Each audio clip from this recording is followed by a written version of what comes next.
Pregnancy రావడానికి అన్నిటికంటే important ఏంటంటే ఏజ్.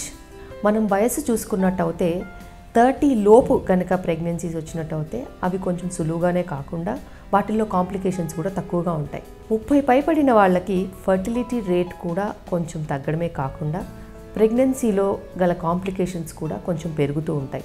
అయితే ఈ మధ్యకాలంలో మనం చూసుకున్నట్టయితే స్థూలకాయం లాంటి సమస్యలు, పాలిసిస్టిక్ ఓవరీస్ లాంటి సమస్యలు, ఎండోమెట్రియోసిస్ లాంటి సమస్యలు, ఫైబ్రాయిడ్స్, ఇలా రకరకాల సమస్యలు చూస్తూ ఉన్నాం.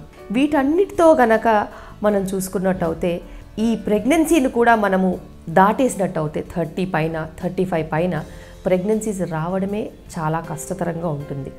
ఒకవేళ వచ్చినా కూడాను స్థూలకాయం ఉన్న వాళ్ళకి షుగర్, బీపీ లాంటి సమస్యలు రావడము, స్థూలకాయం లేని వాళ్ళకి కూడా ఫస్ట్ ప్రెగ్నెన్సీస్ 35 అబవ్ ఉన్న వాళ్ళకి ఖచ్చితంగా కొంచెము బీపీ వచ్చే ఛాన్స్ ఎక్కువగా ఉంటుంది, షుగర్ వచ్చే ఛాన్స్ ఎక్కువగా ఉంటుంది. ఇవన్నీ కాకుండా డెలివరీలో కూడా కొంచెం కష్టాలు చూసే అవకాశం ఉంటుంది.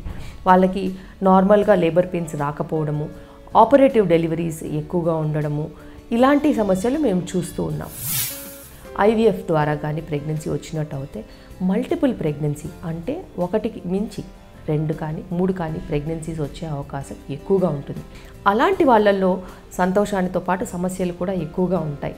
ఎందుకంటే ఆ ఏజ్ గ్రూప్ వాళ్ళకి బీపీ ప్రెగ్నెన్సీలో, షుగర్ ప్రెగ్నెన్సీలో వచ్చే అవకాశం ఎక్కువగా ఉంటుంది. వీటన్నిటితో పాటు ఈ ట్విన్ ప్రెగ్నెన్సీలో టైం కంటే ముందు డెలివరీ అయ్యే ఛాన్సెస్, ప్రీటర్మ్ డెలివరీ అంటారు, ఇలా ప్రీటర్మ్ డెలివరీ అయ్యే ఛాన్సెస్ ఎక్కువగా ఉంటాయి. ఇవన్నీ ఒక ఎత్తు అయితే వెయిట్ గెయిన్ కూడా ఎక్కువగా ఉండే ఛాన్సెస్ ఉంటుంది. వీళ్ళందరికీ మళ్ళీ బెడ్ రెస్ట్ లాంటి సలహాలు ఇస్తూ ఉంటారు. అవసరం లేకున్నా కూడా చాలా మట్టుకు బెడ్ రెస్ట్ తీసుకోవడం ద్వారా అధిక వెయిట్ రావడం, షుగర్స్ అన్కంట్రోల్డ్గా ఉండడం, ఇలాంటి సమస్యలు చూస్తూ ఉన్నాం. నార్మల్గా డెలివరీ అవ్వడానికి 2 బేబీస్ తల కిందిగా ఉండాలి. అన్ని ట్విన్స్లో అలా తల కిందికి ఉన్న బేబీస్ ఉండరు. అయితేనేమి ఫస్ట్ బేబీ హెడ్ డౌన్గా ఉంటే నార్మల్గా లేబర్ పెయిన్స్ వస్తే డెలివరీ చేసేస్తాము. ఆ తర్వాత వచ్చే బేబీ మళ్ళీ ఆ హెడ్ డౌన్ పొజిషన్కి రాకపోవడం ద్వారా, లేకపోతే బ్రీచ్ ఉండడము, సరైన పద్ధతిలో లేకపోవడము, ట్రాన్స్వర్స్గా ఉండడము, ఇలాంటి కొన్ని పద్ధతుల వల్ల సెకండ్ బేబీకి రిస్క్ ఎక్కువ అయ్యి రిస్క్తో డెలివరీ ఉండాల్సిన అవసరం ఉంటుంది. అలాంటప్పుడు మళ్ళీ సిజేరియన్ చేసి ఒకటి first baby normal, second baby caesarean అయిన రోజులు కూడా ఉన్నాయి. అందుకే రూల్ ప్రకారము ట్విన్స్ అందరికీ సిజేరియన్ అనే చెప్తారు. అయితే ఇలా తగ్గించుకోవాలంటే ఖచ్చితంగా సింగిల్ బేబీకి వెళ్ళాలి, సింగిల్ ఎంబ్రియో ట్రాన్స్ఫర్కి వెళ్ళాలి.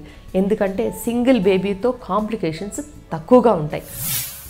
మీరు ఎట్టి పరిస్థితిలోనూ ఒక మంచి ఫీటల్ మెడిసిన్ యూనిట్ ఉన్న దగ్గరికి వెళ్ళాలి. ఎందుకంటే ట్విన్స్లో మానిటరింగ్, ఇన్వెస్టిగేషన్స్, గ్రోత్ ప్యాటర్న్ ఎట్లా ఉంది, రిస్క్ ప్యాటర్న్ ఎట్లా ఉంది అని ఖచ్చితంగా మీకు మానిటరింగ్ అవసరం ఉంటుంది. ట్విన్స్కి తగినట్టుగా జాగ్రత్తలు తీసుకోవడము, బీపీ షుగర్లు కంట్రోల్లో ఉంచుకోవడము, ప్రీఎక్లాంప్షియా స్క్రీనింగ్ చేసుకోవడము, డబల్ మార్కర్స్ చెక్ చేసుకోవడము, ఇలాంటివి రకరకాల ప్రోటోకాల్స్ ఉంటాయి. అలా పద్ధతిగా టెస్ట్ చేసే దగ్గర ఒక మంచి obstetric unit, high risk pregnancy unit కనుక మీరు వెళ్ళినట్టు అయితే మీకు ప్రెగ్నెన్సీలో ఎటువంటి ప్రాబ్లం రాకుండా ప్రివెంటివ్ మెజర్సే మిమ్మల్ని ముందుకు నడిపిస్తాయి. ఎప్పుడైనా కానీ ప్రాబ్లం వచ్చాక ట్రీట్మెంట్ అనేది ఇంపార్టెంట్ కాదు. ప్రాబ్లం రాకుండా ఉండడానికి ఏం చేయాలో అదే చాలా ఇంపార్టెంట్. బీపీ రాకుండా ఉండడానికి స్క్రీనింగ్ ఉంటుంది. 10 వీక్స్ ప్రెగ్నెన్సీ అప్పుడు డబల్ మార్కర్ అయితే ట్విన్స్కి 12 వీక్స్ టు 13 వీక్స్ మధ్యలో ఎన్టీ స్కాన్ చేసి అప్పుడు డబల్ మార్కర్ పంపిస్తాం.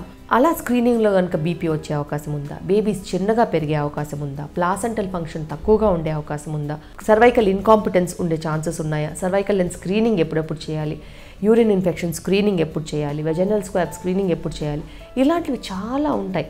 సూక్ష్మంగా దగ్గరగా చూసుకుని చిన్న చిన్న ప్రాబ్లమ్స్ కూడా గోరంత కొండంత కాకుండా చూసుకుని దాన్ని జాగ్రత్తగా మానిటర్ చేసుకున్నట్టు అయితే అవుట్కమ్స్ బాగుంటాయి. ఎప్పుడైతేనేమి 36-37 వీక్స్ దాటాక డెలివరీ అవుతే ట్విన్స్లో మంచి రిజల్ట్స్ ఉంటాయి. తల్లికి బిడ్డకి ఆరోగ్యకరంగా ఉంటారు. అయితే అప్పుడప్పుడు కొంచెం ప్రీటర్మ్ డెలివరీస్ అయ్యే ఛాన్సెస్ ఉంటాయి. అయితే మీరు వెళ్ళే ప్లేస్లో ఎన్ఐసియు సెటప్ మంచిగా ఉందా లేదా, ఎన్ఐసియు పీడియాట్రిషియన్ కానీ న్యూనటాలజిస్ట్ కానీ మంచి రిజల్ట్స్ ఉన్నాయా లేదా తెలుసుకోవాలి. అలా మంచి రిజల్ట్స్ ఉన్న దగ్గరికి వెళ్తే మీకు కూడా బాగా ఉంటుంది. చాలా ఒక 20-30 బేబీస్ ఎన్ఐసియూలో ఉంటే మీకు ఉండే కాన్సన్ట్రేషన్ కూడా తగ్గుతుంది.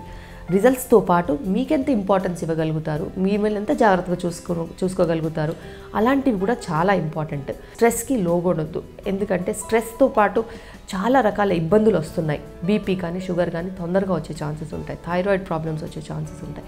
ఇలా స్ట్రెస్ లేకుండా ఒక హ్యాపీ ప్రెగ్నెన్సీ కనుక మీరు వెళ్ళినట్టు అయితే ఖచ్చితంగా ట్విన్స్లో కూడా మంచి రిజల్ట్సే వస్తాయి.